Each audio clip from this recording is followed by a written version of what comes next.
जय Jagannath friends, welcome to my mini blog. आज जागर रे कुआड़े भी जाई हेलानी। सकाळु गाधेई पाधेइकरी रेडी हेई घर दियों को ही मुंडिया माइली बिकॉज पुओ को काली रात प्रबल ज्वर मते सकाळु प्रबल मात्रा रे से हैरान कर साइले।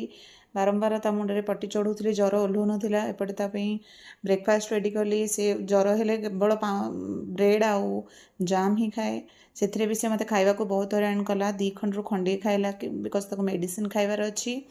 से खंडिए खाइकरी मेडिसिन खाइला खाई सारा पर तापरे ताको स्टीम देवा को ता नाक प्रॉब्लम जो ताको स्टीम निहाती आवश्यक। स्टीम देली। मु आज ब्रेकफास्ट करू करू मत 11टा बाजीगला। मु ब्रेकफास्ट कर सारा पर ब्रेकफास्ट बेले तो मोर निहाती मु खाइला बेले तारक मेहता नेसेसरी मोर देखा।